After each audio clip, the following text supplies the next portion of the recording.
Okey, Assalamualaikum. Pagi semua, pagi. Kalau dengar, tulis 1. Kalau dengar dengan jelas, type 1. Okey, ada 3 orang je, bermakna okey, lagi. Lagi. Kita ada Munira, kita ada Aina, kita ada Mardiana, kita ada Dr. Pau. Okey, kemudian kita ada Zuraida. Okey, Nur Hayati. Okey. So sekarang masa dah genap 9.10, untuk tidak membuang masa lagi, jadi kita nak mulakan sekarang. So are you ready semua? Dah ready tak? Bila ready ni you all tekan 9. 9. Okey, Alhamdulillah. Okey, lagi. Kita ada 30 orang partisipan. Ada masa lagi nak panggil rakan-rakan yang lain untuk masuk Right? Okey, yang mana dah masuk, kita ucapkan selamat datang. Alhamdulillah, ini adalah orang-orang yang terpilih untuk mendapat ilmu-ilmu yang menarik malam ni untuk kita sharing kepada kita punya rakan-rakan kongsi untuk kita sama-sama dapat ilmu yang berkat Okey, auzubillahi minasyaitonirrajim. Bismillahirrahmanirrahim. Rabbis hrahli sadri wa yassir li amri wahlul 'uqdatam min lisani yafqahu qawli. Okey, saya selaku MC hari ini ingin memperkenalkan kita punya speaker pada malam ni, iaitu tak asing lagi Dr. Pau. Ini Eagle Manager Dr. Pau. Okey, saya ceritakan pencapaian beliau dekat Forever Beliau bermula di Forever pada tahun Oktober pada bulan Oktober 2019. Antara pencapaian yang telah beliau dapat di sepanjang di Forever adalah, yang pertama adalah 5cc Club 5cc pada tahun 20 dan 21, Alo Ambassador Club 2021, F2D level 1. Ini kalau dengar F2D ni dah ada pasport CBM InsyaAllah. Doakan beliau ke CBM pada tahun ni dan setahun seterus-terusnya. Kemudian Solid Manager 2021. So Solid Manager ni maknanya dia ada hadiah special Hadiah special Solid Manager. Local Trip Achiever 2021 serta Eagle Manager 2021, dan beliau merupakan bakal terbang ke Cancun pada bulan 10. Okey. Saya bacakan sedikit mengenai Dr. Pau. Kita biasa panggil nama Dr. Pau kan? Tapi nama penuh beliau adalah Puan Mara Kafiah. Dr. Mara Kafiah. Dalam nama Chinese-nya adalah Han Hai Po. That's why kita panggil Dr. Pau. Beliau telah berumah tangga dan memiliki 7 orang cahaya mata. Tu dia, semangat. Kemudian beliau background study-nya, beliau belajar di Universiti Indonesia Jakarta khusus pada bidang perubatan. Kemudian grade medical doctor pada tahun 2006, dan sekarang beliau memiliki klinik sendiri. So hari ni apa yang special hari ni, so kita nak open kepada rakan-rakan untuk bertanya apa sahaja tentang kesihatan atau tentang yang berkaitan produk kepada Dr. Pau, supaya kita rasa lebih yakin atau terlerai apa masalah atau persoalan yang selama ni tak dapat kita nak jawab apabila berhadapan dengan kita punya customer. Bukan kata customer, kadang-kadang diri kita pun kita nak dapatkan kepastian, kenapa saya kena ambil ni, kenapa kita kena ambil ni. So dengan adanya kehadiran Dr. Pau pada hari ini, saya mengalu-alukan sebab program ni adalah program khas Dr. Pau, untuk kita sama-sama santai bersama beliau. So ada soalan, sila nyatakan supaya saya dapat sampaikan kepada Dr. Pau.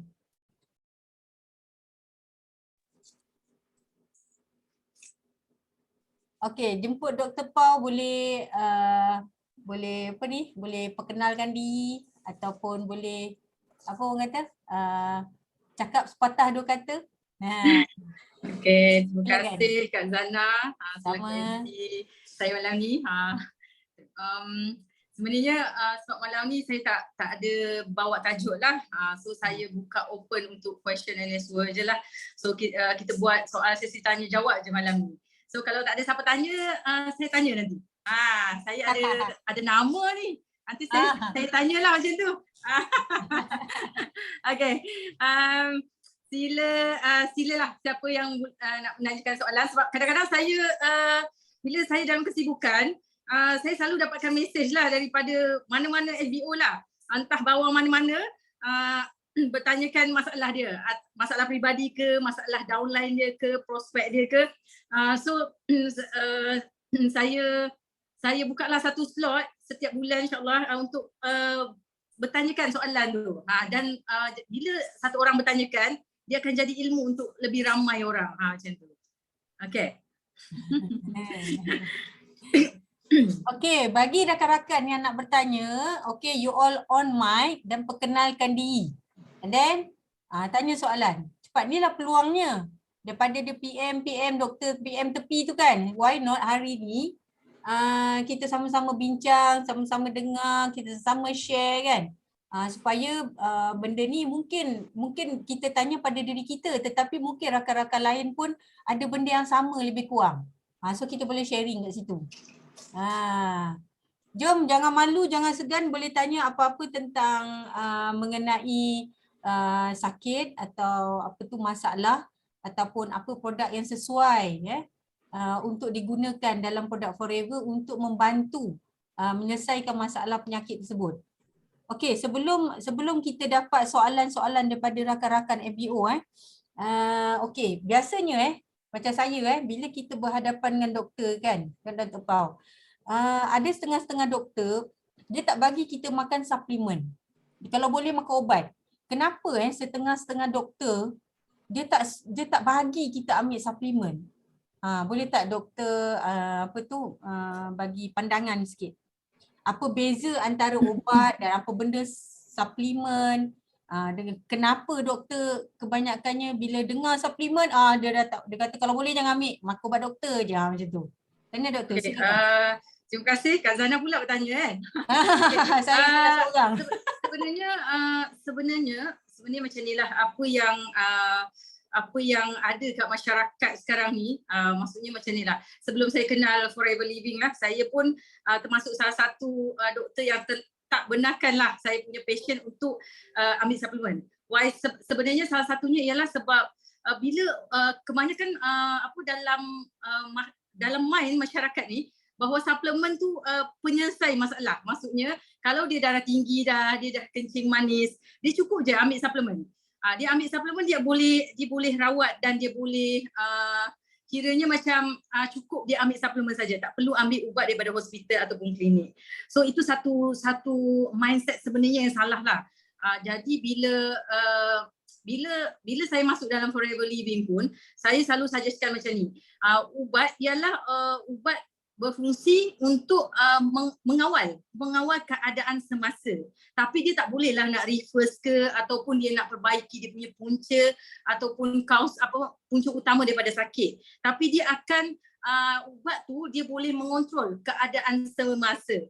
Sedangkan suplemen ni dia yang beredar dekat dalam masyarakat pula, yang ada dalam masyarakat ni, dia banyak yang tak bersesuaian. Okey. So selalunya saya akan bagi panduan untuk macam mana untuk mencari suplemen yang baik ataupun yang kita boleh konsum.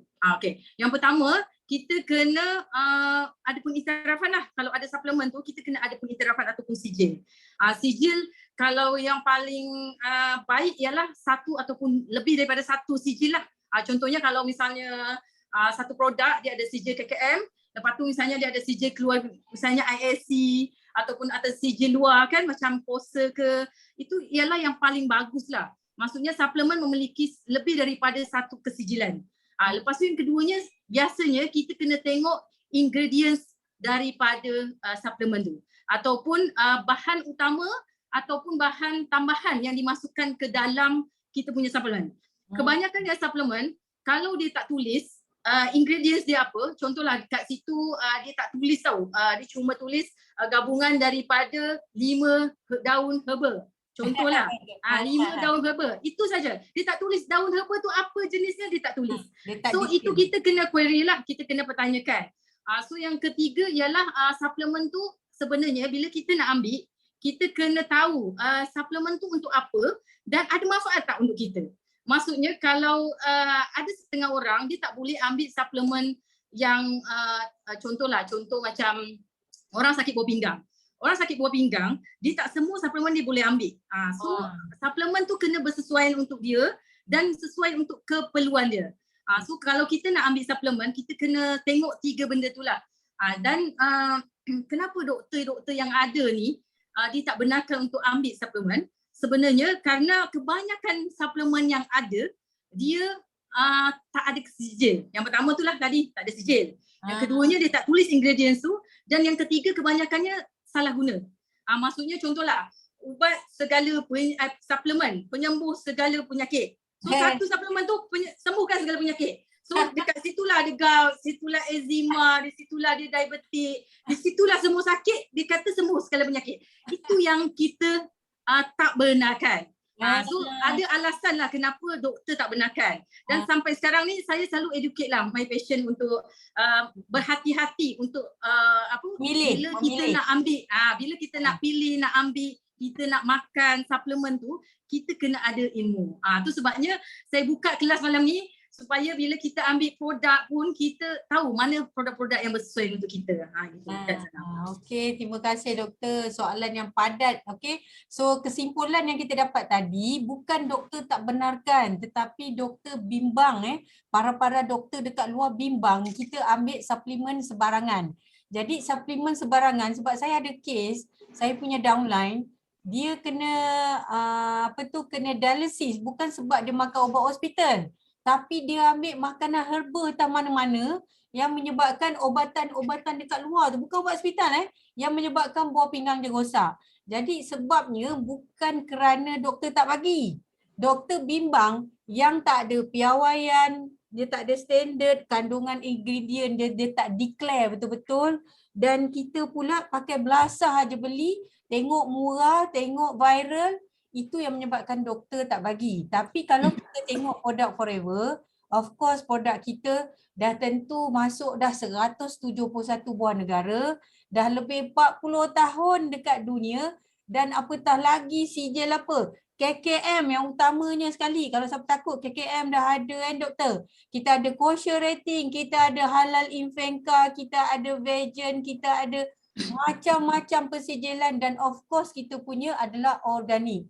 Okay, so benda ni kena ingat dekat mindset, bukan doktor tak bagi tapi doktor bimbang kita ambil ubat-ubatan yang tak mengikut piawaian.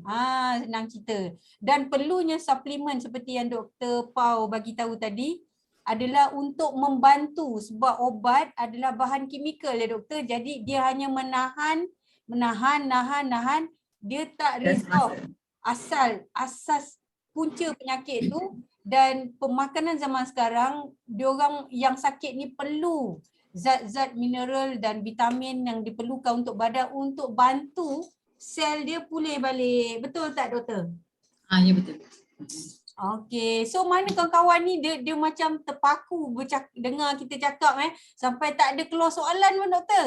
Masya-Allah. Okey, saya panggil CBM Munira. Okey, boleh bagi kita contoh-contoh soalan untuk bertanya pada Dr. Pau. Silakan. CBM Munira.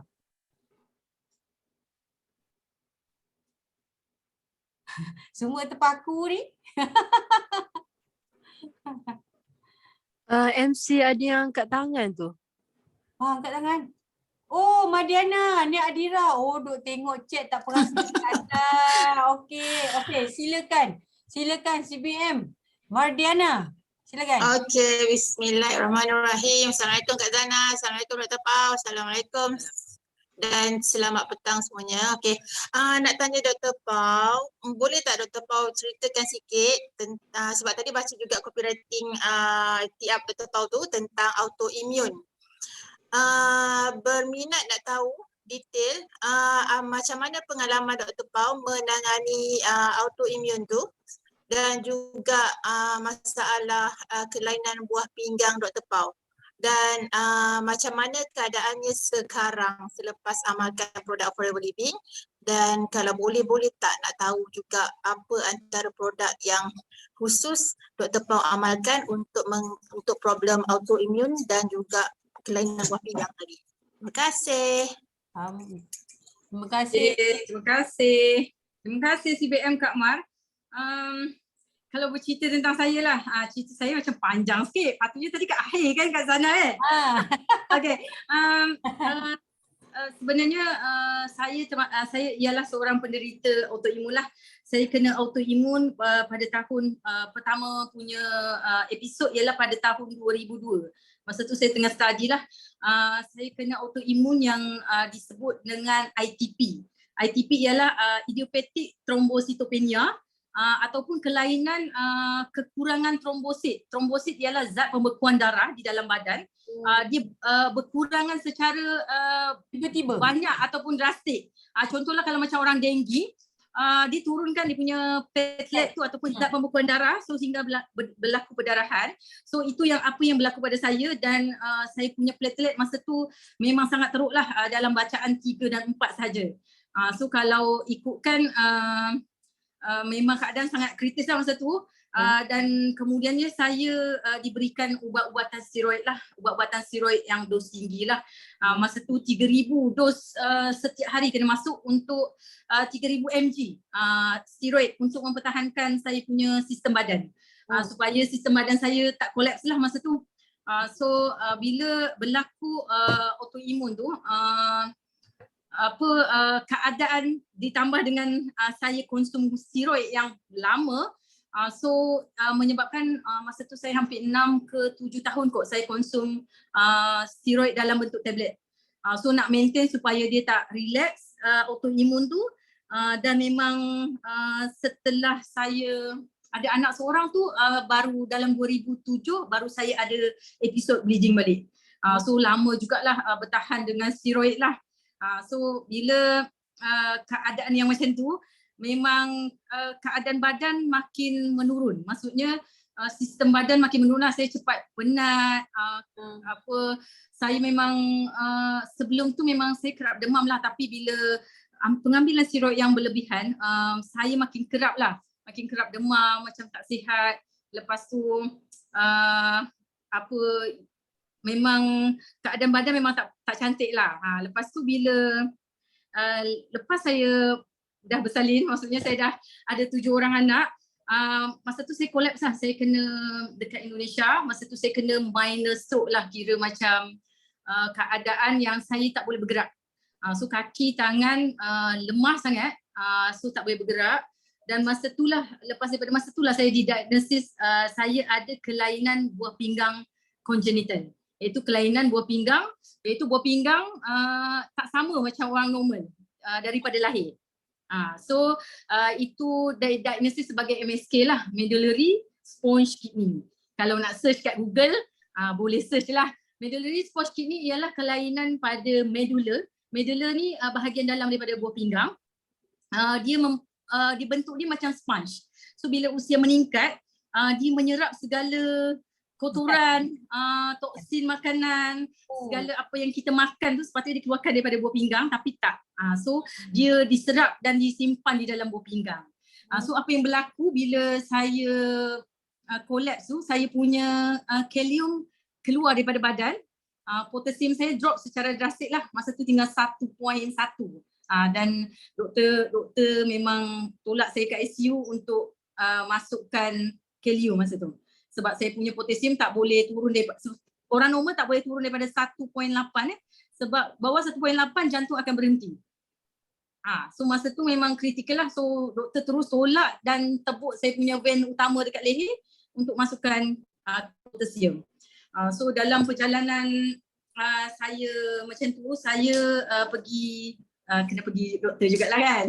Saya pergi doktor pakar, nephrologist terbaik dekat Malaysia masa tu, dan dia suggest saya untuk ambil antibiotik seumur hidup.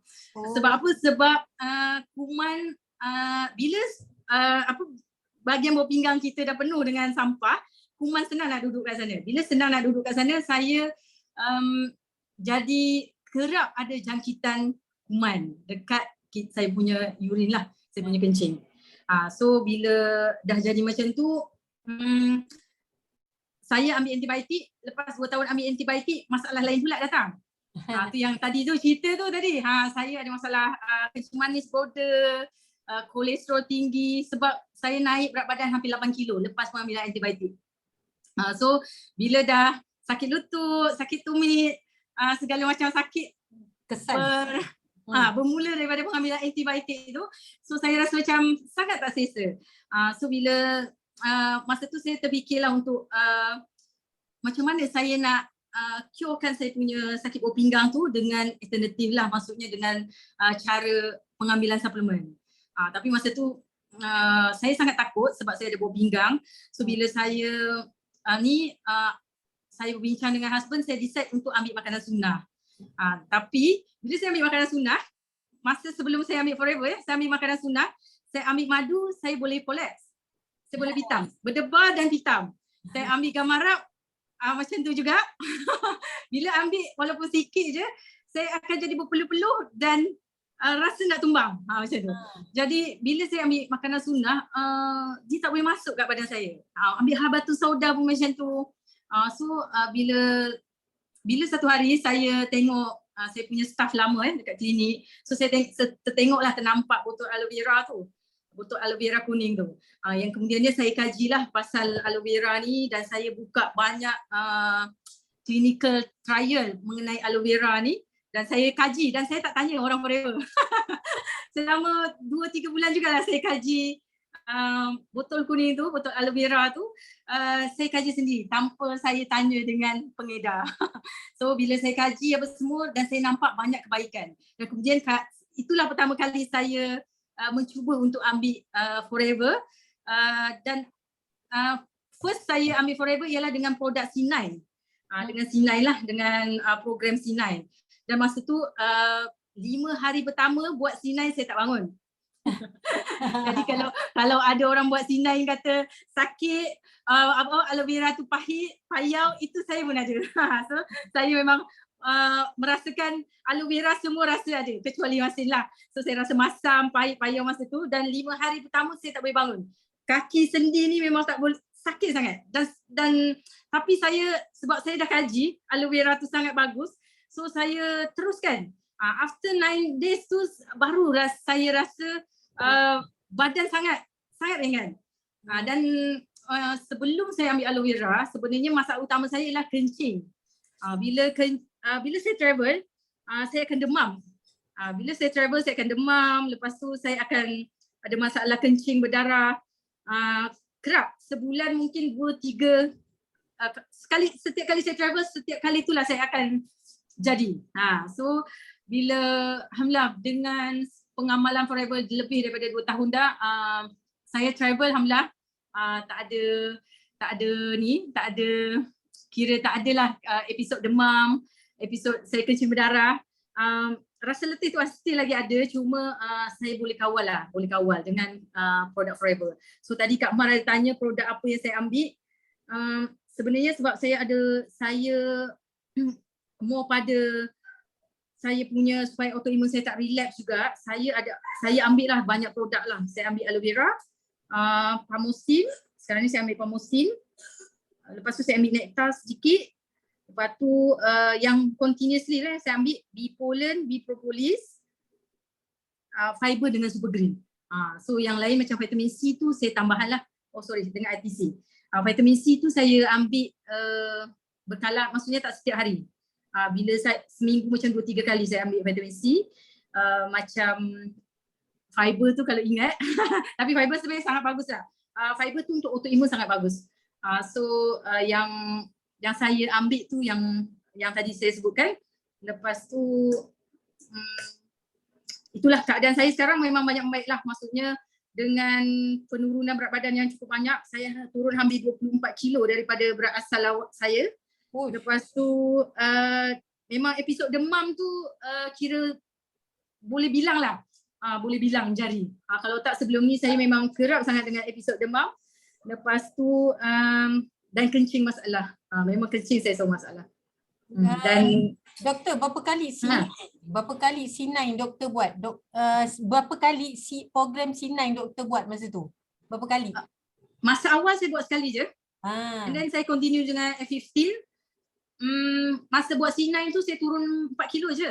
Masa awal tu saya turun 4 kilo. After C9 dengan F15 saya turun hampir 5 kilo setengah. After that baru saya cut lah pemakanan.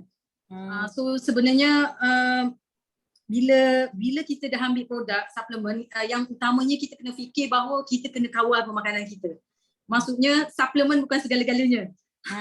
Maksudnya kalau kita nak kurus, bukan kita nak kena ambil suplemen sebanyak-banyaknya kita telan, tak. Kita kena tolak juga, kita kena kawal juga pemakanan yang kita ambil. Lepas tu kita pun kena exercise lah, kena buat exercise. Macam tu. Okay, thank you. Adakah is it okay SBM Mardiana? Jelas? Dan sebenarnya saya ada jelas, satu jelas. testimoni tau Kak Mal. Saya ada satu testimoni autoimun, patient autoimun saya yang dah 2 tahun dah bersama saya.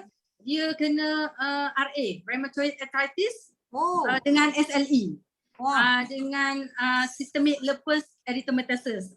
So pesakit ni memang dia amal juga apa yang saya amal. So dalam setahun dia amal produk Forever. Tangan dia daripada bengkak-bengkak tu alhamdulillah memang dah hilang. Kalau tak dia ada benjolan tau dekat sendi-sendi. Sebab ada RA. Sebab lepas tu dia punya sistem badan selalu problem. Maksudnya dia selalu nak jadi pitam sebab autoimun tu kan. Dia selalu jadi nak jadi pitam, mata kabur. Lepas tu sistem perkumuan dia pun tak cantik. Tapi alhamdulillah bila dia ambil produk Forever selama 2 tahun dan saya ada video testimoni dia lah. So memang dia kata memang banyak perubahan yang dia ambil, yang dia terjadi pada diri dia lah selepas dia ambil produk Forever. Doktor, boleh tanya tak? Apa pemakanan yang dilarang untuk orang penyakit autoimun ni? Sebenarnya autoimun hampir sama dengan pesakit-pesakit lain. Dia terutamanya ialah makanan-makanan yang diawetkan lah. Diawetkan. So berproses, berpengawet. Lepas betul. Dia sebenarnya pantang larang yang utamanya itulah yang berproses. Tapi hampir mostly kita punya pemakanan kan sekarang berpengawet kan. Contohlah macam ialah kita macam dah susah lah kita makan tak ada kicap, tak ada sos, siram, tak ada segala kicap kan, macam dah susah. So langkah terbaik ialah kita kurangkan nak totally tak guna memang susah lah. Tapi itulah kita bantu dengan pemakanan kita dengan suplemen terbaik. Lepas tu kita kurangkan yang berpengawet tu. Okay, alright. Okay, kawan-kawan semua tahu tak apa itu autoimun? Yang Dr. Pau cerita autoimun tahu tak apa itu autoimun? Biasa kita dengar darah tinggi, kecil manis kan? So autoimun tu tahu tak? So tak, doktor ceritakan sikit apa itu autoimun. Okay, autoimun ialah kelainan puncanya unknown lah sebenarnya, unknown punya disease. Iaitu punca tidak diketahui, tapi kebanyakan literature sekarang ialah mengatakan bahawa autoimun punca ialah kelainan genetik dan pemakanan yang dimodifikasi. So kelainan autoimun ialah kelainan genetik di mana sistem imun di badan seseorang menyerang semula organ di dalam badannya sendiri.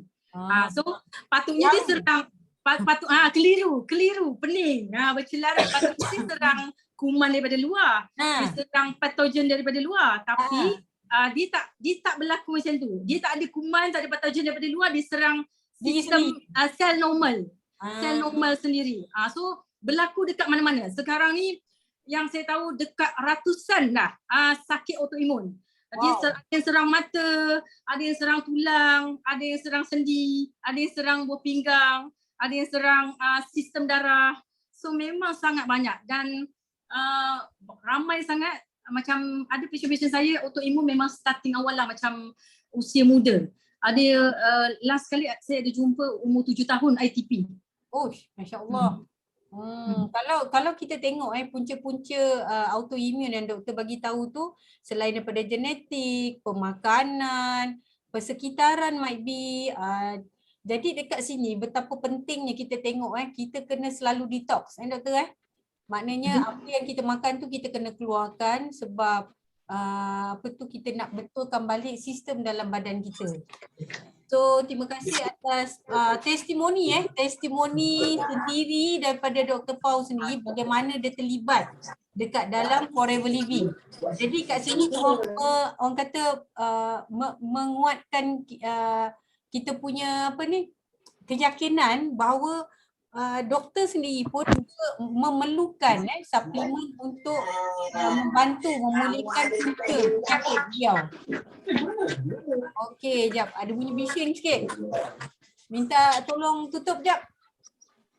Okey, tadi saya nampak. Okey, Nek Nadira. Silakan untuk bertanya soalan kepada Dr. Paul. Ya, bunyi bising je. Jap. Okey, alhamdulillah. Terima kasih.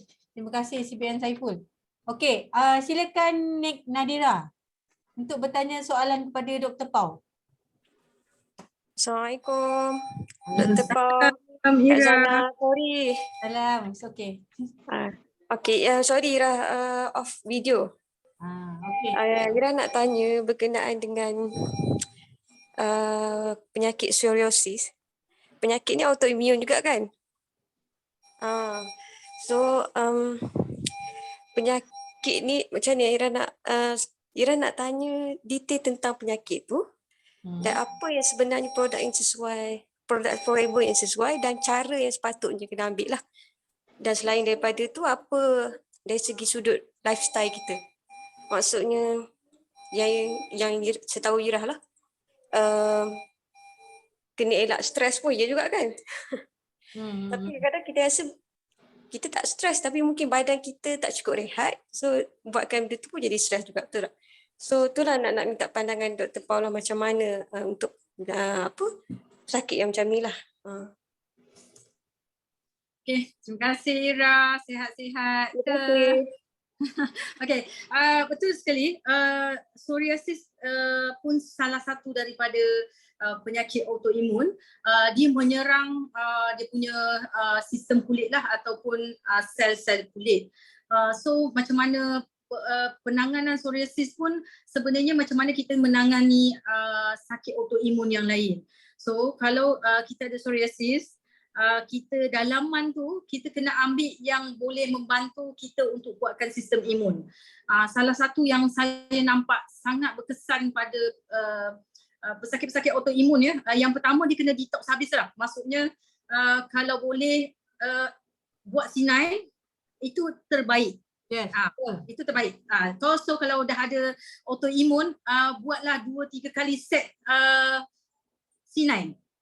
Sebab sinai ialah satu program untuk detoksifikasi yang sangat power yang kalau kita tengok di dalamnya ada produk-produk aloe vera, RTC, bee pollen, soy light, lepas tu dengan fiber. So 5 produk ni sebenarnya untuk detox yang sangat power lah. Kalau kita nak buat detoxification untuk pesakit-pesakit autoimun, 5 produk ni jangan tinggal. So 5 produk ni continuously sampai kalau boleh setahun 2 tahun sampai betul-betul dia punya simptom daripada autoimun tu berkurangan. Kalau boleh dia tukar pemakanan dia daripada yang contohlah kalau macam dulu saya buatlah macam pagi malam saya tak makan tau. Saya tak makan, saya tukar dengan soy light. So bagi saya soy light saya campur dengan saya tak campur dengan susu lah sebab saya tak minum susu kan. Saya campur dengan kurma kadang, saya campur dengan badam, saya campur dengan avocado, saya campur dengan berry. So saya jadikan itu untuk breakfast dengan dinner saya. So lunch je saya makan. So apa yang kita amal selama C9 tu kita teruskan continuously sampai setahun ke 2 tahun. Sebab apa? Sebab itulah program, itulah detox yang utama, Ira. So kalau kita buat autoimun, kita buat je yang tu dulu. Lepas tu fiber, ambil sehari sekali. Tak kisahlah masanya.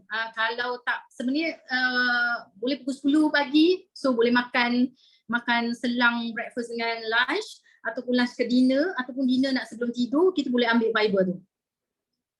So 5 produk tu jangan tinggal lah untuk psoriasis ke, untuk SLE ke, untuk ITP ke. Itu semua kena amal. Lepas tu kalau psoriasis kita boleh tambahan lah yang luar kan. Contohlah mungkin Ira dah tahu kalau luaran kita boleh guna sabun MPD untuk basuh baju, untuk basuh kita punya cadar, basuh kita punya langsir, langsir, kita punya pakaian kita yang kita guna sehari-hari. Lepas tu yang keduanya kita boleh apply lah aloe first, aloe jelly, aloe propolis. Itu untuk luaran lah. Tapi yang utamanya pemakanan, kalau untuk autoimun yang pengawet tadi, lepas tu gula lah, sebenarnya gula pun penting. So gula, gluten tu kena avoid jugalah, sama. Gula, gluten semua kena avoid. So kalau boleh hindari tepung, lepas tu yalah kalau suka-suka yang suka makan yang bertepung-tepung kan, macam roti, kek, kalau boleh tu tolak. Kalau boleh sebaik-baiknya memang tolak. Itu akan mempengaruhi kita punya memang akan nampak result lah, kalau autoimun memang sangat akan nampak result. Lepas tu memang stres sangat mempengaruhi autoimun. Kita tak boleh nafikan bahawa untuk pesakit-pesakit autoimun memang kena jaga betul minda supaya tak stres. Tapi kata Ira lah macam mana, kita rasa macam tak stres kan, tapi pun tak cukup tidur pun salah satu, tak cukup air pun ya, tak cukup sebenarnya bila kita tak cukup tidur, tak cukup air, badan kita pun akan kata kita stres. Sebenarnya macam tu. So bila kita nak kawal kita punya stres tu, kita kena cukup tidur, rehat kena cukup.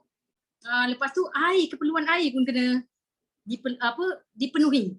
So kalau paling senang memang kita berat badan darab 400 ml kan. Tapi kalau nak macam autoimun, macam psoriasis, dia boleh lebihkan air. So boleh lebihkan air sampai 500 ke 600 ml. Macam tu. Okay, menjawab ke Ira? Ada lagi soalan ke? Okay, sedikit perkongsian daripada pembacaan saya. Apabila kita stres, sel kita akan berubah. So penyakit bermula daripada sel-sel yang rosak. Macam mana dia rosak? Salah satunya daripada stres tu.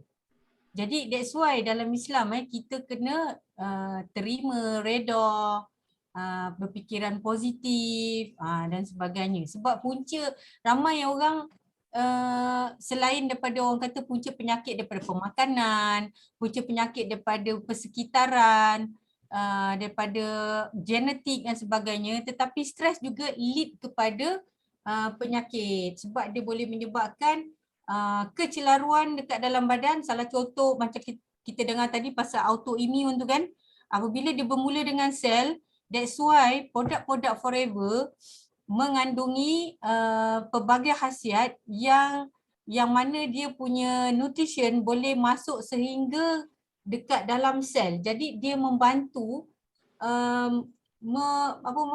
memulihkan balik sistem tersebut. Jadi dalam Forever, C9 merupakan satu program yang terbaik yang telah digunakan hampir 171 buah negara, yang mana kalau kita tengok siapa yang dah buat C9, dia dah ada cara pemakanan yang tersendiri, yang mana cara pemakanan tersendiri ini telah disusun rapi oleh pakar-pakar nutrition. Yang mana pakar nutrition bukan biasa-biasa, sebab benda bila melibatkan penyakit yang kronik, dia memerlukan penyelidikan yang begitu mendalam, begitu saintifik. Jadi pakar-pakar nutrition ni bukan pakar biasa, pakar-pakar yang terdiri daripada saintis-saintis seperti Forever mempunyai advisor, science advisor kita sendiri. So C9 tu bukan saja membantu untuk orang kata penurunan berat badan, tetapi dia membetulkan balik sistem sel kita yang tengah bercelaru. Dia pulihkan balik disebabkan keracunan toksin tu dia merubah segala-gala.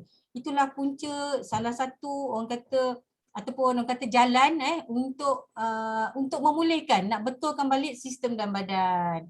Dan saya nak share, saya ada seorang pesakit paralysis tu yang tadi tu, dia hampir 20 tahun mengalami penyakit autoimun dan dia dah cuba pelbagai produk. Akhirnya dengan izin Allah menggunakan produk Forever, iaitu all out. Salah satunya dia akan pakai sabun MPD kita, dia cuci baju pakai sabun MPD kita. Aloe vera dia ambil sebab aloe vera of course membantu keradangan. Arctic Sea, apa lagi dia ambil, Pamostin, Adsorben C, pollen, bee propolis. So semua ni dia ambil bukan kuantiti sikit, dia ambil kuantiti yang banyak. Dan alhamdulillah, tak silap saya, dalam berapa bulan mengamalkan, dia dah nampak kesan dan dia rasa bersyukur sebab selama 20 tahun dia mencari. Bukan nak kata kita pasal kita meniaga produk, bukan. Tapi sebab pengalaman dia dah makan benda tu, kita nak share supaya benda ni dapat bantu ramai pesakit-pesakit autoimun. Sebab autoimun ni bukan saja pada macam cikgu, macam Dr. Pau kata buah pinggang, tapi arthritis pun dia, apa tu lagi, yang psoriasis pun sama. So benda ni banyak tau mengganggu pesakit-pesakit ni nak pulih, yang mana banyak bergantung pada ubat-ubatan, betul tak Dr. Pau? Dia orang mencari-cari. So inilah masa untuk kita sharing. Sebab suplemen yang ada dekat produk Forever of course organik, of course dah orang kata standardnya dah melangkau hampir 171 buah negara dan 42 tahun di dunia. Okey, saya jemput Encik Samsul. Sekejap, Kak Zan ada soalan yang dekat chat ni. Kak Wana allergic vitamin C. Sekejap, boleh ke Kak Wana ni unmute lepas tu bercakap, sebab saya nak tahu allergic produk Adsorben C kita ke macam mana? Cuba cerita sikit sekejap. Assalamualaikum. Mana Kak Zana? Kak Zana. Kak Wana. Kak Wana. Wajahnya.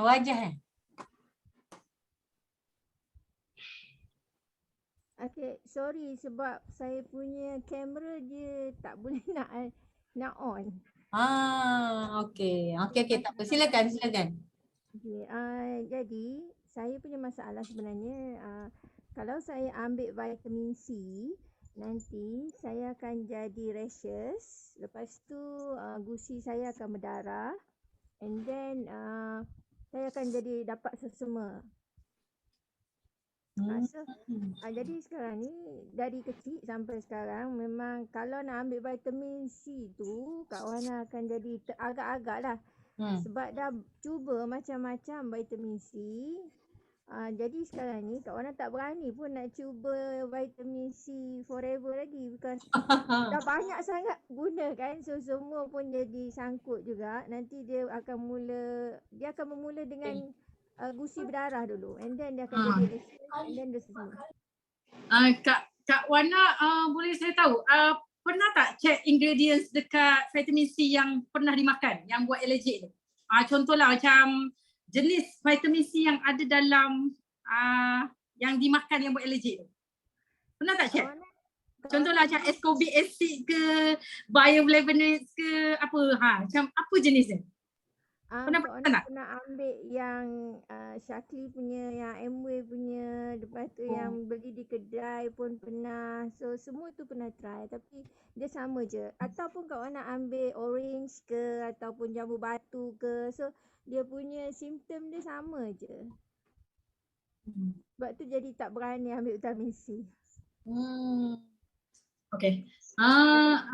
Sometimes memang ada orang allergic pada citrus lah. Sebab citrus tu buat proses allergic pada badan dia. Yang buat allergic lah citrus dia lah. tapi sebenarnya menurut pengalaman saya lah, kalau kita ada alergi pada citrus, kita kena ambil vitamin C yang bukan jenis bioflavonoids. Maksudnya bukan jenis yang vitamin C yang bioflavonoids macam mana? Dia vitamin C yang dah di-combine dengan vitamin yang famous tu. Nama dia bioflavonoids yang banyak dekat produk-produk lain. Kalau saya tengok banyak vitamin C, memang dicampur vitamin C ni dengan vitamin P ni nama dia. Kalau kita orang sebut vitamin bioflavonoids tu vitamin P macam tu. Itu yang menyebabkan alergi pada seseorang sebab kandungan citrus yang chemical ni sangat tinggi. So itu yang menyebabkan dia kalau kita buang air kecil pun kadang berubah warna. Maksudnya sangat kuning. Sangat kuning. Dia ada warna. Dia ada bukan warna Kak, dia daripada bioflavonoid yang dibentuk tu. Daripada vitamin P tu yang dibentuk, yang dikombinekan dengan vitamin C yang kononnya lebih power vitamin C tu, tapi pada setengah orang dia akan buat alergi.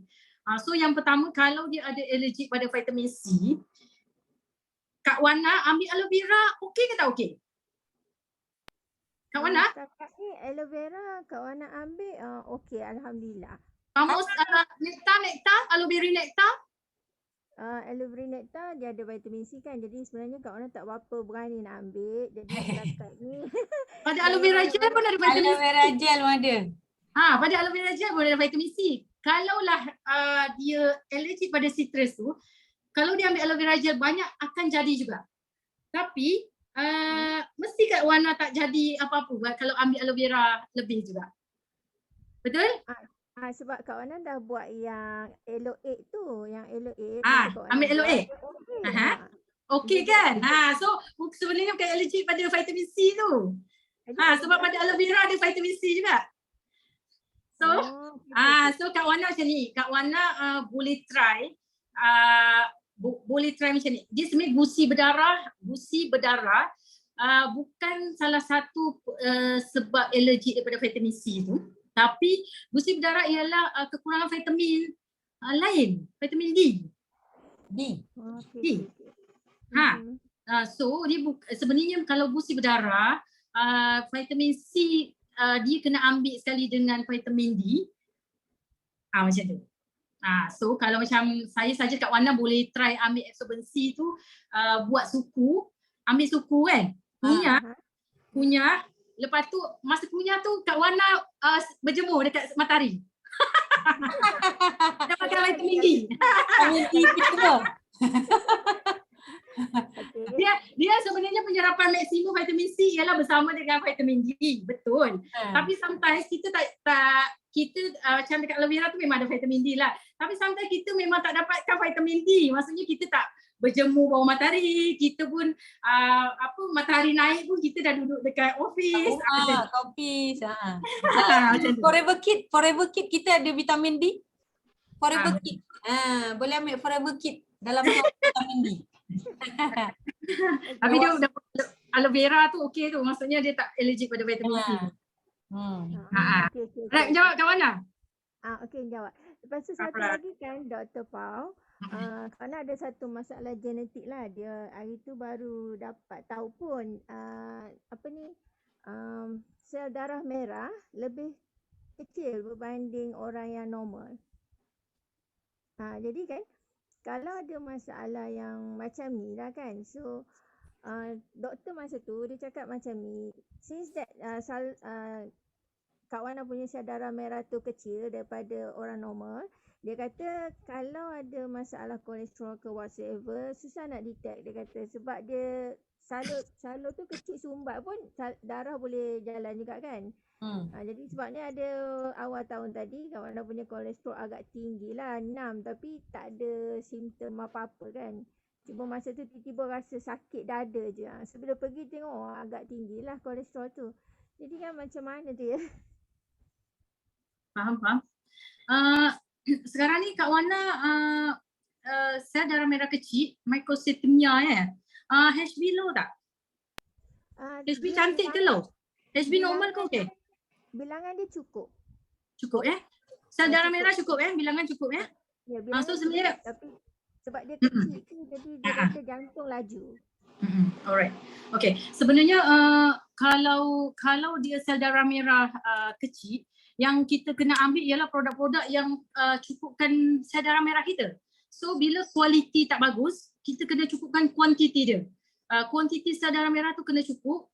So dengan macam tu, bila kuantiti cukup, peredaran darah ke perifer cantik. Pengangkutan oksigen ke organ-organ tepi bagus. So yang kena diperhatikan macam mana Kak Wana sekarang ni ambil produk-produk yang boleh tingkatkan kuantiti daripada sel darah merah. Iaitu AVG, Palmostin, B-Pollen, vitamin C salah satunya. Sebab apa? Sebab vitamin C tu dia akan bantu pengedaran saluran darah tu jadi tak lebih elastis. Elastik. Lebih elastik. Bila elastik, dia kolesterol pun akan lebih senang nak turun. Keradangan pada pembuluh darah pun lebih senang nak sembuh dengan ada vitamin C tu.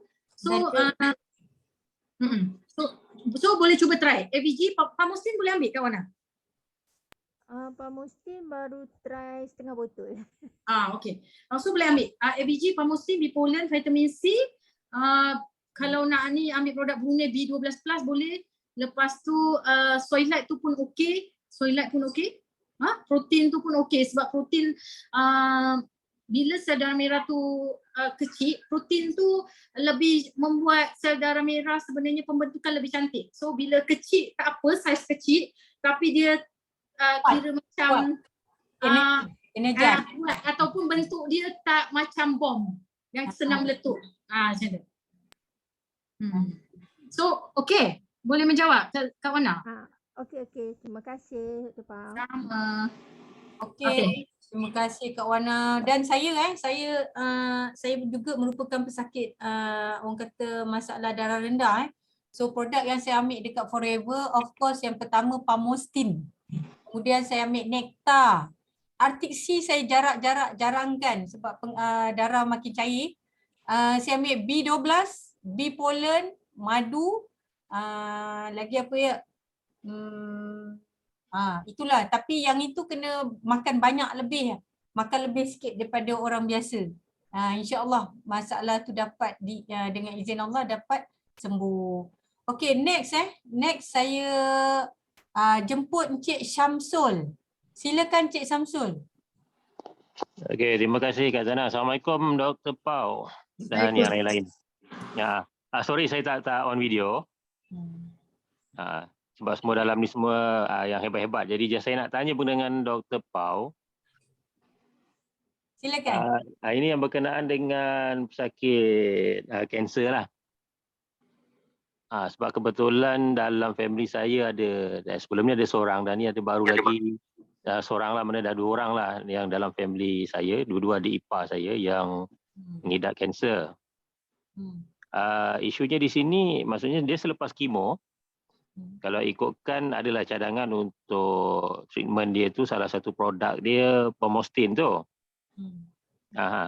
Just saya nak dapatkan pandangan daripada doktor selain daripada Palmostin tu, apa lagi produk yang lain dan kenapa produk-produk yang dicadangkan tu membantu untuk mengurangkan sama ada daripada segi dia punya kesan dia ataupun sama ada dia boleh membantu untuk mengurangkan kesakitan tu lah.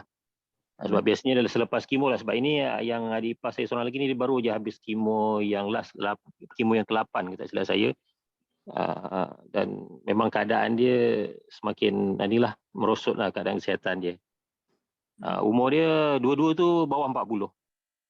Kalau boleh tahu Encik Syamsul, kanser apa ya? Yang first tu kanser darah tak silap saya. Yang second breast cancer. Lymphoma. Yang pertama lymphoma, yang kedua breast cancer. Breast cancer. Lymphoma ke leukemia? Bukan lymphoma. Leukemia bukan? Lymphoma. Saya pernah jumpa dan yang first tu Kak Zana ada jumpa. Lymphoma. Miracle Product Forever. Kita bagi. LL Okey.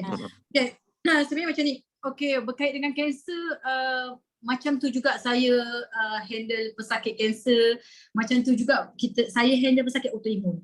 So untuk pesakit-pesakit kanser sebenarnya sistem badan tu pun sel-sel badan dalam badan dia membiak ataupun berduplikasi secara tak normal. So patutnya 1, 4, 8, 16, 32 dia buat daripada 1 terus pergi 1000 lebih. Pergi ke puluh ribu, per juta. So macam tu. Itu yang berlaku pada sel kanser. So pada pesakit-pesakit kanser dia ada dua lah. Saya selalu kategorikan pada dua. Iaitu kanser yang pertama ialah kanser kanser jinak ataupun kita sebut tumor. Ataupun kanser yang perkembangan dia tidak cepat, tidak laju. Yang kedua ialah kanser yang perkembangan dia sangat laju ataupun perkembangan sel kanser tu sangat cepat. Okay. So yang kalau tengok dua-dua kategori ni ialah dua-dua kategori kanser kategori 2. So kategori yang sangat cepat. Breast cancer dengan lymphoma, ALL, yang Hodgkin's kebanyakannya ialah sangat cepat. So untuk yang sangat cepat ni kita tak boleh nak kata sepenuhnya kita gunakan suplemen, tak payah kemo.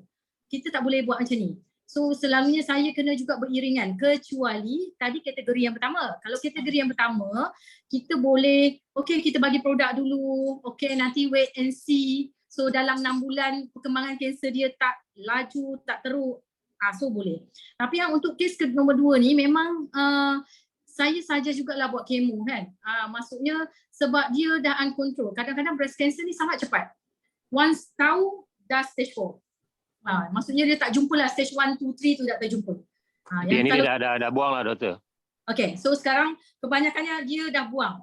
So bila sekarang ni, bila dah buang, nak sambung untuk, so sekarang ni still aktif ke tak kanser dia? Dah mastektomi kan, masih aktif ke tak? Kalau ikutkan dia dah tak aktif lah, cuma dia nak sambung radioterapi tu. Okay, so sekarang ni still lagi radioterapi. Kebanyakannya dia akan continue radioterapi. So masa kalau radioterapi tak ada masalah, teruskan produk forever. Maksudnya hari yang sama buat radioterapi boleh gunakan suplemen. Maksudnya boleh ambil aloe vera, boleh ambil pamosin. Kalau dia buat kemoterapi, aloe vera kena stop masa buat kemoterapi. So radioterapi tak ada masalah. So boleh je saya suggest untuk yang masa buat kemoterapi untuk untuk membantu menurunkan kerja daripada kanser, sel kanser yang tak betul tu. Yang keduanya untuk bagi tenaga. Yang ketiganya untuk pemulihan sel-sel normal yang mati juga lepas daripada kemo, radioterapi tu, daripada radio ataupun kemo tu. So tiga kategori ni maksudnya suplemen kita kena, yang satu untuk mengurangkan sel kanser, yang keduanya untuk bagi tenaga, yang ketiganya untuk memulihkan sel-sel normal yang dah mati. So selalunya saya akan bagi produk yang pertama ialah aloe vera. Confirm lah aloe vera.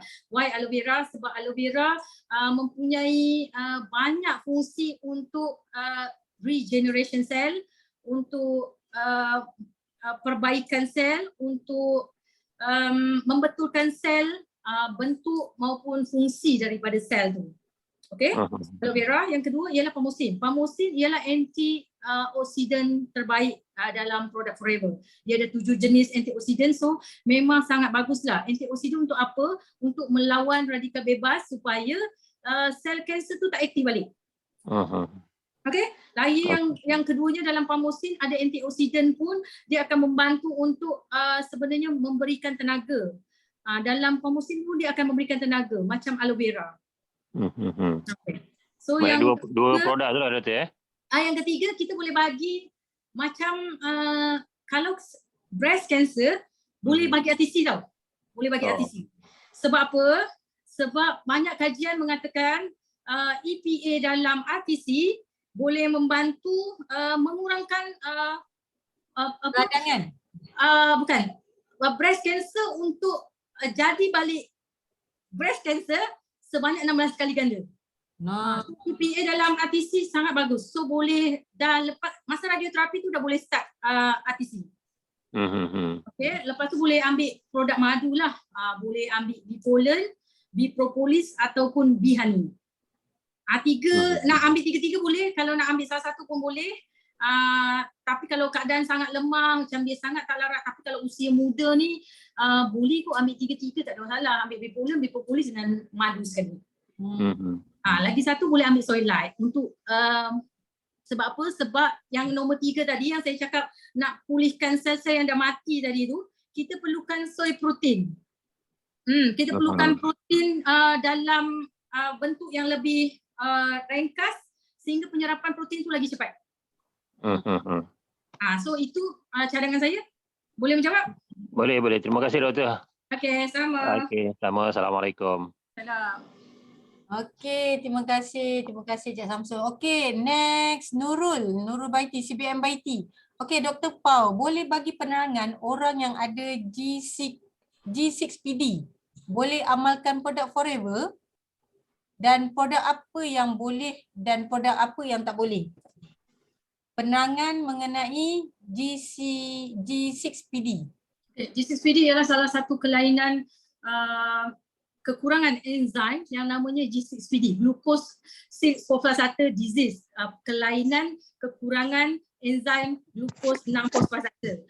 So pesakit-pesakit G6PD common pada dekat Malaysia ialah lelaki. So kebanyakannya alahan yang berlaku ialah pada produk nuts, kacang-kacangan. Terutamanya golongan kacang parang. So kebanyakannya kalau bahan-bahan kimia, produk-produk bahan kimia pun boleh jadi pencetus. Ubat-ubatan, setengah ubat-ubatan contohnya antibiotik, lepas tu ada yang ubat-ubatan yang belakang dia sil tu, itu akan jadi pencetus daripada G6PD. So pada suplemen sebenarnya yang kita kena tengok kalau pada produk Forever, hampir semua produk Forever saya rasa tak ada bahan pengawet yang macam yang benzoat yang kuat-kuat tu. Contohlah macam dihidroksil, metil, peridoxil benzoat macam tu. Kebanyakannya tak ada dalam produk Forever. So yang saya selalu take note cuma bee propolis je. Sebab pada bee propolis ada elemen. Sometimes pada setengah orang dia tak boleh tahan juga dengan produk elemen G6PD tu. Tapi kebanyakan maksudnya dalam 100%, 80% orang tahan dengan elemen, tapi 20% je dia tak tahan. So kita tak nak ambil risiko, kita tak nak dia ada alahan juga pada elemen. So saya kadang take note pada bee propolis je lah. Kalau produk-produk lain, contoh vitamin C kita, tak ada masalah. Lepas tu aloe vera pun tak ada masalah. Tapi pada pesakit-pesakit G6PD usia muda, maksudnya di bawah before 7 years kan, sebelum 7 tahun, elok sebab kita pun tak tahu dia allergic pada apa. Kebanyakannya kita tak tahu pencetus, kadang terjadi shock tu kita tak tahu. So better sebelum ambil produk kita bagi try sikit-sikit je. Contohnya macam suku biji ataupun kalau kita nak bagi aloe peach, bagi sikit dalam 5 ke 10 ml dulu. Macam tu. Menjawab ke Kak Baiti? Mana Kak Baiti? Mana Kak Baiti? Dengarlah suara Kak Baiti.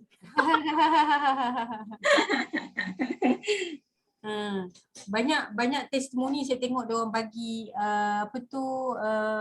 aloe peach aloe peach pun salah satu daripada produk kita yang dia orang bagi, dan Esobensi kalau tak silap saya.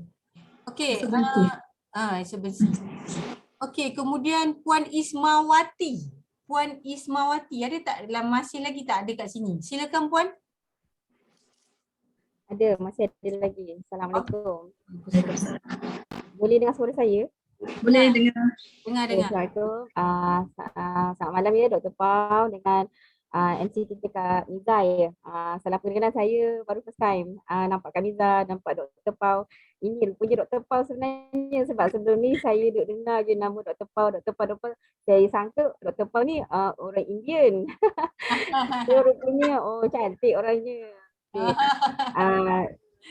Okey, sebenarnya macam ni. Saya bila saya dapat topik macam ni sebenarnya perkongsian ni sebenarnya bagus. Bila first saya tak ada idea nak tanya, tapi bila Kak Miza tanyakan pasal bila selalunya patient ada masalah dengan kesihatan, doktor advice kata jangan ambil suplemen. So memang benda ni terkena pada saya sebenarnya. Okey, currently saya memang ada seorang prospek which is my customer juga. Dia sebenarnya dia baru dapat detect tau, dia dapat detect is a cancer, baru je tahu cancer lung. So result baru keluar hari tu 14, doktor expect is a cancer lung stage 4. So hari ni dia buat scope. So bila hari ni buat scope, result kata keluar kata stage 1 pula. Sebelum tu masa dia dah kata expected is cancer, sebenarnya patient ni sebenarnya adik ipar dia my office mate. So office mate dah pernah try kita punya produk AVG ni. So dia cakap, Isma, aku nak beli kau punya botol kuning. Kata okey tak apa, saya pun bagi sebotol, abang ipar dia minum. So memang abang ipar dia keep on minum lah. So bila saya keep follow up, dia cakap feedback yang abang ipar dia terima sebab dia ada macam banyak 3 serangkai, macam dia ada kencing manis, dia banyak efek dalam badan dia. So dia ada mengalami masalah macam tiba-tiba bila dia minum AVG, tekanan darah dia macam tinggi, high. Lepas tu I advise dia, cakap itu adalah proses healing. You should be you advise abang ipar you teruskan minum. So abang ipar ni jenis macam takut bila ada macam perubahan macam tu, macam stop. Dia macam berhenti sekejap, tapi dia keep on minum. Bila benda tu dah turun, dia still lagi minum. Okey, apa yang saya nak soalkan di sini adalah bila dia dapat detect pasal cancer lung macam ni, apa yang saya sesuai untuk share dengan dia the next step untuk dia. Sebabnya saya ada juga cakap dengan dia sebab kalau lung ni sebenarnya pernafasan. Okay? Bila kita sedut udara, dia efek dia adalah simptom dia batuk. Bila dia batuk-batuk, dia bila menhirup udara akan dapat kuman lah kan. Sebab hari ni sebenarnya dia buat skop tu, doktor nak detect mana tempat lagi kanser yang merebak dalam badan dia. So bila jadi macam ni, sebenarnya saya nak advise dia apa the further suplemen yang saya boleh recommend bagi dia. Tapi sebab bila dapat result dari doktor sekejap stage 4, sekejap stage 1, condition patient pun macam emosi terganggu kan. So dia pun macam tak semangat sekarang ni. Saya just bagi kata-kata positif pada my office mate lah, biar dia rasa dia balik, dia pun bercerita juga dengan abang ipar dia kan.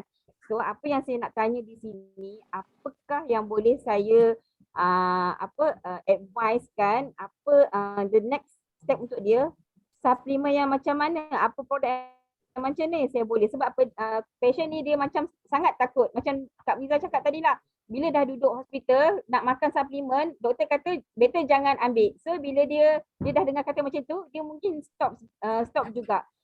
Tambah lagi bila dia minum kata peningkatan darah naik. dia macam naik tak. Jadi dia macam takut. Itu je yang saya nak dapat penjelasan daripada Dr. Pau. Silakan. Okey, Kak Ismawati okey. Ya, saya.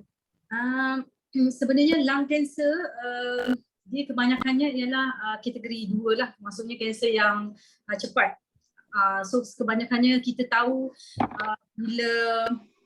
bila tahu lung cancer dia dah stage kemudian lah 3 atau 4. Saya pun tak pasti macam mana dia boleh beza jauh sangat stage 1 dengan 4. Kalau 3 dengan 4 tu macam boleh logik lagi lah. Kalau 1 dengan 4 kena marah lah. Maksudnya dia sepatutnya stage 1 dengan 4 sangat berbeza jauh. Kalau stage 1 dia dekat area lung saja. Kalau stage 4 dia dah merebaklah ke area sekitar. So banyak kelenjar limboid yang dah terkena. Contohlah ke arah, kalau lung selalunya dah ke arah otak, dah ke arah bawah, contoh ke perut, kelenjar-kelenjar tu dah kena. So kalau kita buat namanya CT scan, memang nampak clear dah perbezaan lung cancer stage 1 dengan 4. Sepatutnya tak boleh salah tu. Sepatutnya tak boleh salah. Kalau salah tu macam susah sikit lah nak jawab kan. Tapi yang kita perlu kita bantu ialah pada pesakit-pesakit kanser, memang the first dia tahu dia kanser, memang dia akan sangat down. Sebab pada otak dia, pada mind dia, kalau kanser ialah pengairan hidup. Maksudnya memang bila kanser dia tak ada peluang dah nak hidup. So memang kebanyakannya bila macam saya pun bila saya duduk dekat bahagian kanser, saya memang cukup belajar macam mana dengan senior-senior, macam mana kita nak info patient dengan family bila kita tahu dia stage 4 daripada satu kanser. So memang sangat susah. Dan kebanyakannya patient dia tahap pertama ialah deny. Dia macam dia akan kata dia tak mungkin dia kena. Itu memang fasa pertama dia. Dan dalam fasa pertama macam ni, kita lah orang terdekat, kita kena bagi support lah. So saya cerita secara dulu, maksudnya daripada segi psikis, emosi pesakit yang macam ni, kita kena jaga dan kita kena bagi support. Tak boleh kita kata kau kena minum, kalau tak minum mati, macam tu. Lagi tak boleh. So kena kata dengan dia, tak apa, Allah dah bagi semua ujian ni berhikmah, macam tu lah. So kita kena ikhtiar. Sekarang ni Allah suruh kita ikhtiar. Mudah-mudahan dengan usaha kita tu lah jadi jalan kita untuk dengan Allah. Macam tu. Jalan untuk kita dengan Allah lah. Sembuh ke, Allah nak bagi lain ke, tapi itu jalan. So bila kita kata kita ikhtiar, mungkin itu jadi satu pembuka lah untuk dia. Dia nak menerima kita kata kita nak cuba bagi suplemen. Tapi jangan awal-awal lagi kita kata engkau kena ambil suplemen ni, tak boleh. Kalau tak engkau memang doktor tu kata kena kemo semua. Tak boleh. So kita kena bagi sokongan emosi dulu. Psikis dia. So kita kena bagi tahu dia perlahan-lahan, kita cuba ikhtiar. Jalannya apa yang Allah nak izinkan, terpulang Allah. Tapi kita dah usaha. So dalam usaha tu, kita boleh bagi produk-produk yang saya cakap tadi itulah. AVG, Parmustin, produk madu, Bipolen, Propolis, Bihani, lepas tu Soil Light, lepas tu yang kalau pada pesakit lung cancer, kita boleh combine AVG dengan Peach, Parmustin. AVG, Peach, Parmustin. Dia akan bantu untuk lung tu kuat sikit lah. So kurang sikit dia punya simptom-simptom daripada lung cancer. So yang itu kita boleh bagi, tapi kita jangan lupa, kita kena bagi tahu pada dia bahawa proses ni kita tak tahu bila. Maksudnya bila sembuh, bila Allah nak bagi okey sikit tu kita tak tahu. So kita cubalah bagi dengan small dose. Contohlah macam AVG, Peach dengan Parmustin, kita boleh bagi dalam 60-60-60. Lepas tu kita boleh campurkan dengan air. Kalau dia tak larat nak minum sebanyak tu, kita boleh bagi dengan malam. So bagi 30-30-30, lepas tu malam 30-30-30, campur 30 ml air. 30 ml AVG, 30 ml Peach, 30 ml Parmustin dengan 30 ml air. So boleh bagi dia minum pagi sebelum perut kosong lah, perut kosong. Macam tu. Tapi sometimes kalau dia tak boleh, kita bagilah. Kita adjust. Kita adjust dia punya kuantiti tu supaya tak menyusahkan dia. Sebab pesakit kanser ni sangat labil, sangat susah dia punya emosi. So kita tak boleh paksa. Itu yang kita kena faham. So dalam masa kita nak bagi tu pun, kita kena explain healing crisis tu. Maksudnya dalam yang masa sama pun kadang mungkin Allah jadikan tak sama. Healing tu tak sama. So kita kena explain juga healing crisis pada pesakit-pesakit kanser yang kita nak bagi.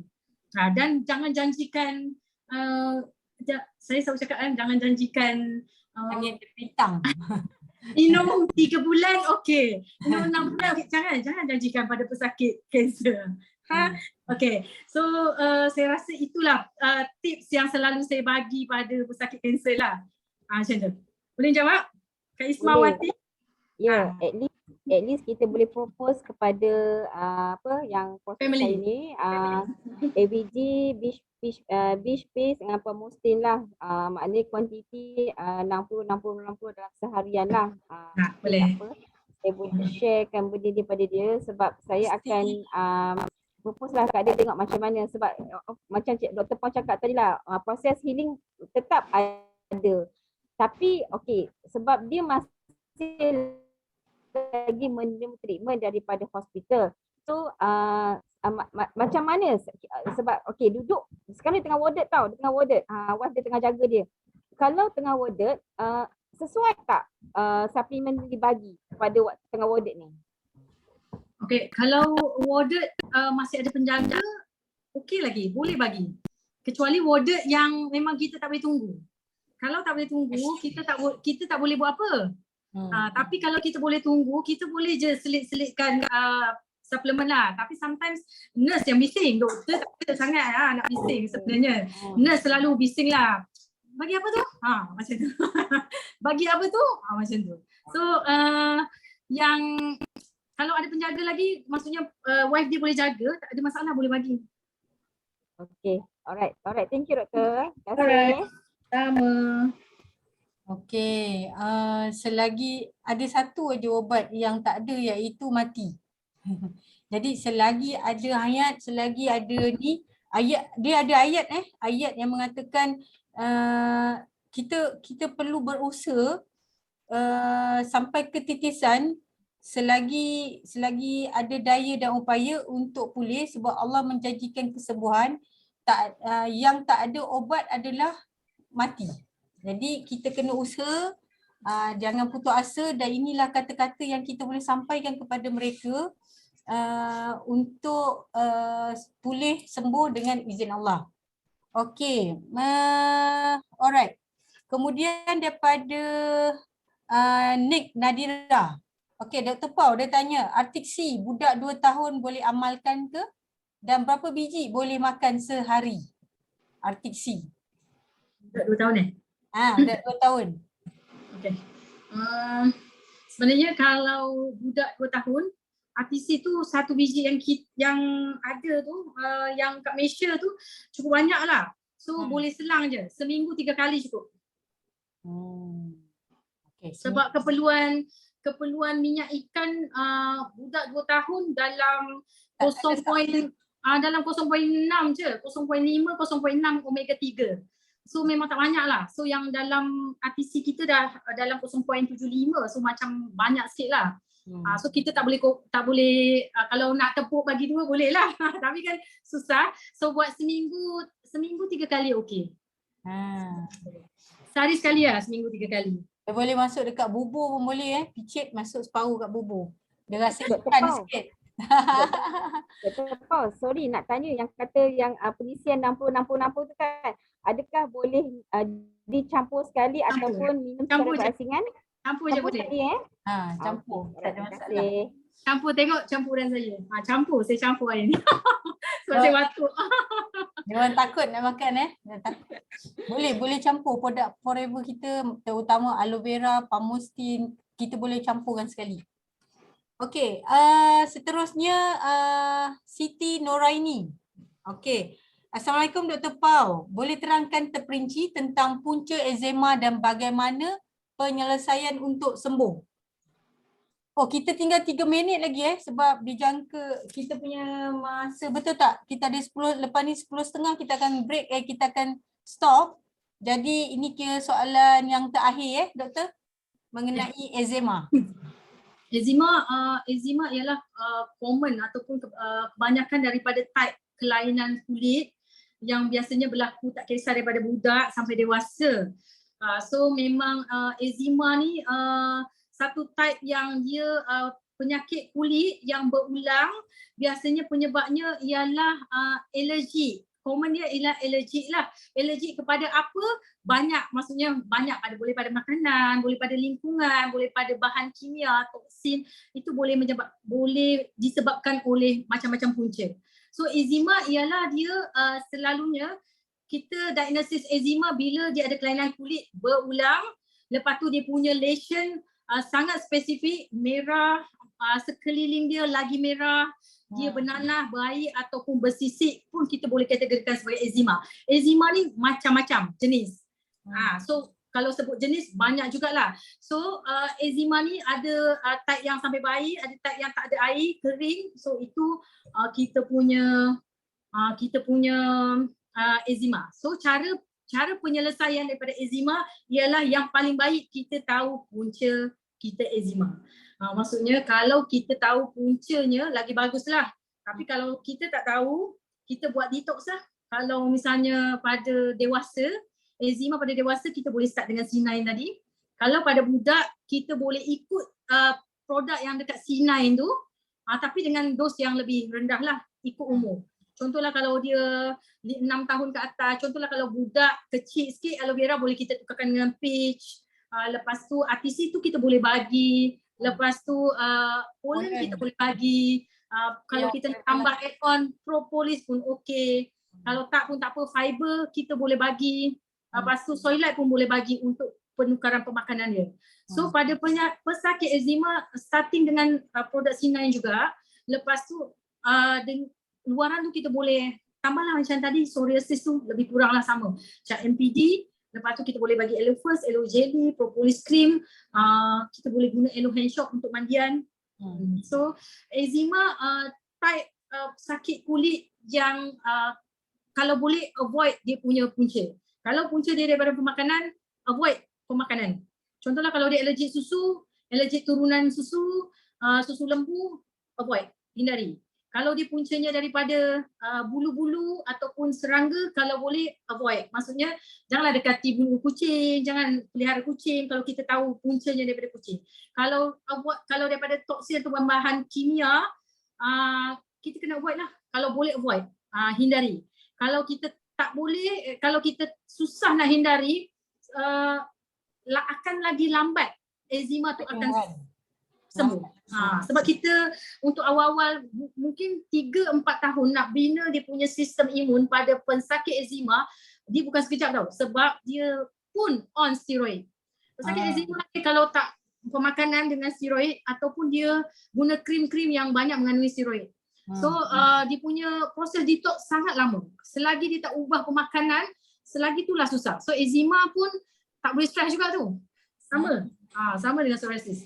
So dia pemakanan juga hindari punca, ambil suplemen untuk tingkatkan sistem imun, lepas tu cari tukar penggunaan produk-produk bahan kimia yang ada di sekitar, contohlah sabun, shampoo, ubat gigi, sabun basuh, deodorant, spray, hair dryer apa semua kan, hair untuk rambut apa semua tu, kalau boleh avoid.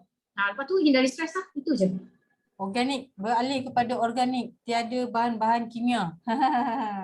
Okay, next, satu soalan yang last daripada CBM Aizalin, silakan. Ya, Assalamualaikum semua. Okay, first sekali nak terima kasih pada Dr. Pau. Okay, sebab sudi menerima lamaran untuk sharing talk bersama doktor. Walaupun doktor baru je disahkan COVID baru baik tu, nampak tu batuk tu, tapi sudi untuk sharing dengan kita. Thank you juga untuk Kak Zana sudi replace tempat saya untuk jadi MC malam ni. Tidur agak kurang, ingat malam ni nak rehat sebab tidur 3 jam je, tapi tak boleh sebab banyak sangat ilmu yang Dr. Pau share malam ni, jadi kita pun teruja, hilang penat. Okay, sebenarnya saya ada satu soalan ni ada orang yang dalam ni bertanya tapi dia malu kan. So untuk explain daripada doktor lah, banyak kita dengar tentang aloe vera kan, dan kita jarang juga didedahkan sebenarnya dengan aloe peach, sedangkan saya rasa aloe peach ni sangat banyak kebaikan dia, sangat-sangat banyak, especially pada waktu wabak sekarang, virus kan. Boleh tak Dr. Pau explain sikit kenapa pentingnya macam aloe peach dari macam yang kita tahu aloe peach ni sangat bagus untuk pernafasan, untuk sistem imun lah kan. Kenapa macam aloe peach ni dia lebih berkesan pada keadaan sekarang ni? Kenapa kita perlu penting lebihkan sikit aloe peach? Macam tu soalan saya. So pada aloe beets and peaches, dia sebenarnya ada kandungan buah peach tu. Buah peach tu ialah buah yang kaya dengan vitamin C, lepas tu dia pun kaya dengan antioksidan. So bila gabungan antara aloe vera dengan buah peach, aloe vera itu kita tahulah dia sangat bagus untuk kita punya sistem penghadaman. So bila sistem penghadaman kita bagus, sebenarnya penyerapan daripada buah peach itu lagi optimal. Okay, so pada zaman sekarang ni yang kita banyak jumpai virus disease ataupun sakit-sakit yang berkaitan dengan virus, ataupun kita jumpa penyakit-penyakit yang menyebabkan kita demam tinggi, joint pain, headache, lepas tu cirit-birit, lepas tu sakit mata. So itu banyak punca sebab virus. So kalau virus, sebenarnya kita nak menghancurkan virus tu, kita perlukan vitamin C yang power. Vitamin C yang power. Vitamin C yang power tu maksudnya vitamin C ni dia salah satunya ialah akan meningkatkan kita punya sistem imun yang pertama. Yang keduanya dia akan meningkatkan kita punya neutrophil. Neutrophil ialah pertahanan kedua setelah kulit. So dia akan tingkatkan. Lepas tu yang ketiganya dia akan mengawal sistem sel darah putih ataupun white blood cells. So pada vitamin C, dia kalau kita tengok sistem pertahanan imun pada badan kita yang bekerja tu, sel neutrophil ke, sel limfosit ke, makrofag tu semua akan aktif bila ada vitamin C yang cukup. So sebabnya pada buah peach, satu dia vitamin C sangat tinggi, tapi yang keduanya ialah bila ada gabungan aloe vera. So bila ada gabungan aloe vera, dia penyerapan tu lagi 3 kali ganda. Lepas tu proses daripada vitamin C yang tadi ada dekat peach tu, dia tak dibuang macam tu je. Kalau vitamin C, kalau macam kita tahu, vitamin C ialah vitamin yang larut dalam air. So dia sangat senang atau sangat mudah hilang daripada badan. So bila ada aloe beets and peaches ni, dia aloe tu dia pegang peach tau. Aloe tu dia pegang vitamin C bersama-sama. So kekuatan vitamin C tu jadi 3 kali ganda. Itu sebabnya bila di masa sekarang ni orang selalu promote vitamin C. Sebenarnya betul je, tapi vitamin C yang ada tu tak mampu kita serap dengan baik. Yang keduanya kandungan vitamin C tu lambat laun sangat mudah kurang daripada badan. Itu yang menyebabkan kita punya aloe beets and peaches tu memang sangat power untuk era ni. Itu jawapan saya lah. Kita tahu juga buah peach tu sangat bagus untuk paru, sistem paru. Sebab apa? Sebab dia mengaktifkan alveolus. Sebab salah satu kebaikan peach ialah dia mengaktifkan alveolus. Alveolus ialah rongga-rongga dekat dalam paru kita. So dia bila ada peach tu, dia akan kalau kita ada jangkitan kuman lah alveolus tu akan kecut lah. Dia akan kecut. Tapi dengan adanya buah peach tu, dia akan bantu untuk kembangkan kita punya rongga dekat dalam paru sehingga pernafasan lebih baik. So kalau ada kahak tu sebenarnya daripada bakteria lah. So kalau bakteria buat kahak, dia akan sempitkan kita punya rongga, trakea, bronchus kan. So bila alveolus tu dibantu pengembangannya oleh buah peach ataupun vitamin C, dia akan kembangkan. Itu teori kedua. Teori kedua yang mengatakan buah peach sangat bagus untuk paru. Selain tu sebenarnya buah peach sangat bagus untuk mata. So kalau nak bagus mata kan, pandangan nak bagus, buah peach pun kena lebih. So yang fungsi-fungsi lain daripada buah peach pun sangat banyak. Salah satunya ialah sistem saraf. So sebenarnya kalau kita ada masalah saraf yang agak teruk, kita boleh bantu dengan royal jelly, tapi salah satunya ialah buah peach. Buah peach, aloe beets and peaches tu memang sangat bagus juga. So banyak lagi kebaikan peach yang kalau kita kaji buah peach ni, orang jual dalam dry fruit kan, tapi kita punya Forever punya dicampurkan dengan aloe vera. So memang sangat power. So saya ada buat satu slide tentang aloe beets and peaches ni, ada dalam berapa slide. Nanti saya akan bawakan khas aloe beets and peaches saja. Okey, itu jawab ke? Wah, terus rasa macam lepas ni hari-hari kena minum peach sangat power kan sebab ramai sangat orang tak tahu pasal peach ni kan. Okay. So saya rasa next kita boleh tangguhkan untuk soal ke next session ataupun Dr. Paul masih boleh terima lagi soalan ke macam mana? Kesian pula ada yang tanya. Okey ke yang lain? Okey ke nak teruskan ke nak berhenti kat sini? Last soalan ke macam mana doktor? Kita ambil satu lagi soalan ke macam mana?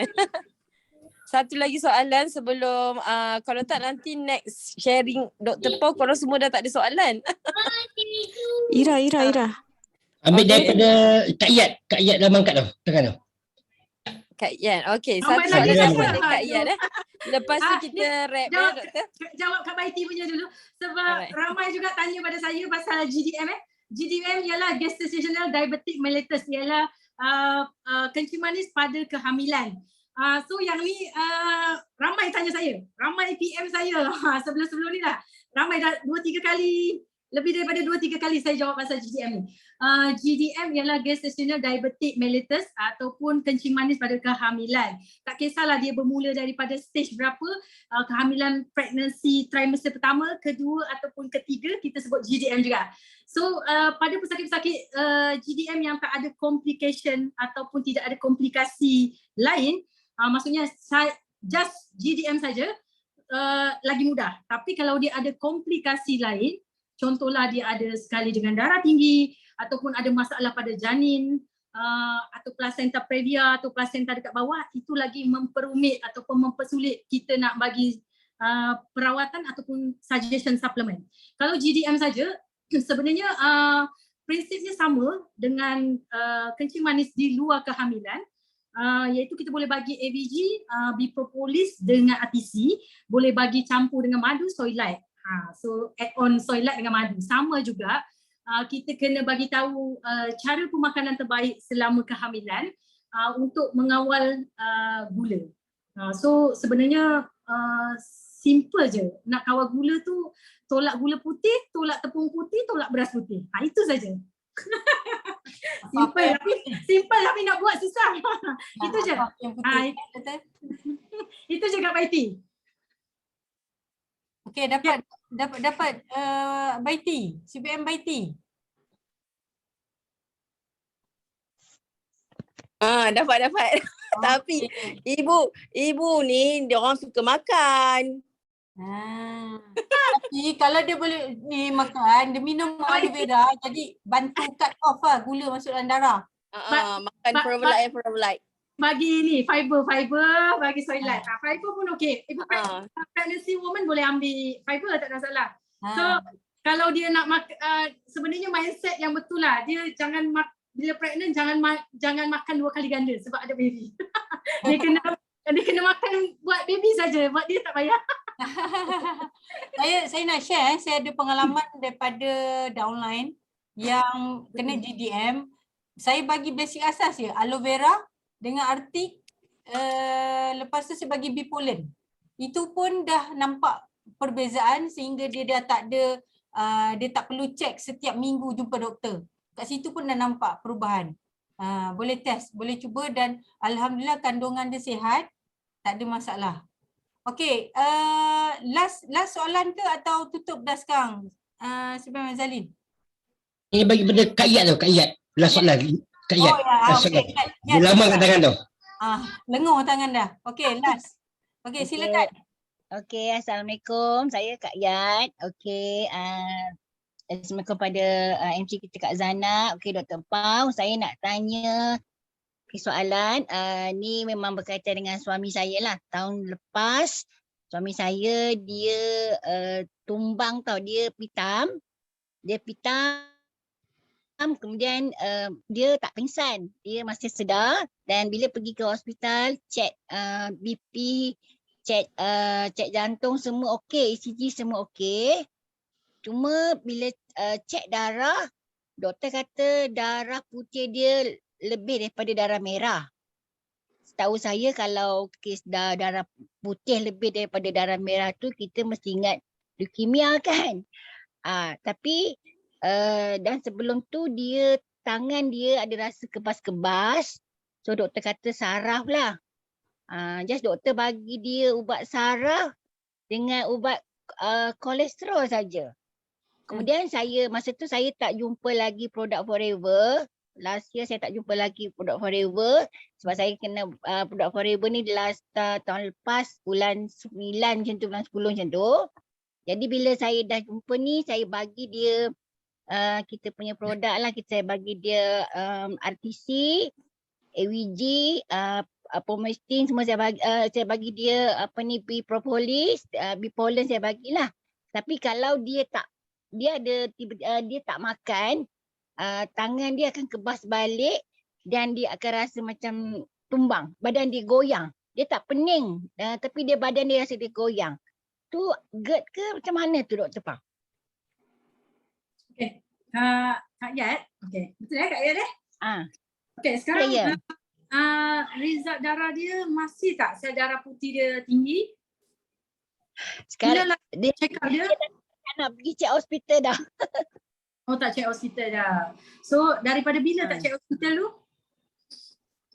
Maknanya daripada habis dia pernah warded masa tu. Dia tumbang tu dia pergi dia warded. Maknanya dah lama dah, last year bulan memang tak pergilah. Last bulan 6 tu dia warded. So saya bagi dia tak dia pergi. Lepas tu dia makan kita punya suplemen. Ni baru-baru ni dia rasa badan dia goyang balik. Just pergi klinik biasa je. 3 hari ni dia pergi klinik biasa je. Pergi klinik biasa, BP okey? Blood pressure okey? Okey. BP okey. Just cuma doktor bagi ubat pening. Ubat muntah tu je. Gula dia okey? Okey. Gula dia okey Right. Okey. Sebenarnya banyak faktor lah yang menyebabkan sel darah putih lebih banyak ataupun kita sebut limfositosis lah. Sel darah putih lebih banyak tu boleh salah satu sebab autoimun Kak. Saya rasa akak ada better jugalah buat follow up untuk medical check up. Sebab kita nak tahu macam mana sistem badan dia. Sebab kita kalau goyang kan macam satu simptom yang kita tak boleh tahu punca sakit dia.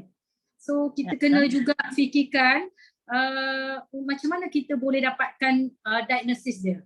Kecuali kalau contohlah kita dah berulang kali pergi hospital and then kita tak dapat juga diagnosis tu, Allah punya kuasa lah. Tapi sebab akak tak ada follow up lagi, saya suggest akak buat balik full medical check up. Akak boleh buat kat private je, tak ada masalah. Akak boleh buat balik full medical check up. Kita nak tengok satu full blood count ataupun sel darah merah dia, sel darah putih dia macam mana sekarang kan. So yang keduanya selalunya macam ni saya akan tengok fusi buah pinggang. Sebab kita nak tengok mineral dalam buah pinggang dia. Apakah ada masalah ke tak ada. So sebab dia dah ada kebas. Tapi yang kebas dia. Macam mana? Ya, tangan kebas-kebas. Memang bila dia amalkan RTC tu, tangan tu dah tak kebas-kebas dah. Dia tak kebas-kebas dah. Jadi itulah, cuma dia baru-baru ni dia goyang balik badan dia kata. Dia goyang, so dia berehat je lah. Saya tak bagilah dia jadi tidur rehat dulu, baru okey balik kat dia tu. So akak better juga check dia punya kolesterol lah Kak. Sekarang ni berapa level kolesterol dia. So bila kita dah tahu punca, kita lagi senang nak merawat. Bila kita dah tahu puncanya, biasa punca kita boleh tahu dengan bantuan perubatan moden ni lah. So ambil darah, cek contohlah cek jantung kan. So itu lagi memudahkan kita untuk cari tahu punca. Bila punca kita dah jumpa, kita boleh tahu apa suplemen terbaik buat dia Kak. Sekarang macam tapi masa masa dia warded tu, dia doktor kata jantung okey. Itu cuma setahun lepas dia kolesterol. Dia kolesterol dengan saraf. Tu je. Cuma kami tak follow up baliklah ke hospital tengok dia punya darah tu masih banyak putih ke tak kan. Kak Yat duduk mana ya? Kak Yat duduk mana? Teluk Intan, Perak. Intan Perak dekat je. Kalau nak follow nak datang buat medical check up dengan saya pun boleh.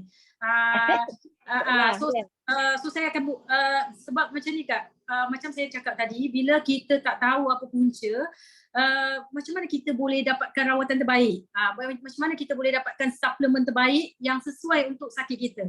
Tapi bila kita dah tahu punca, InsyaAllah kita akan kita tahu mana produk yang terbaik yang sesuai untuk suami akak ambil. Gitu Kak. Tapi kita baik-baik. Saya bagi juga produk kita, memang saya bagi dia RTC, saya bagi dia AVG, Bipolen, kita punya Bipropolis memang saya bagilah. Royal Jelly pun bagi juga. So kalau akak rasa nak start je suplemen, akak boleh buat, akak boleh suggestkan husband buat C9 ataupun produk C9 untuk pengambilan untuk pengambilan harian. Oh, okey. Okay, terima kasih Dr. Pau. Okay, sama.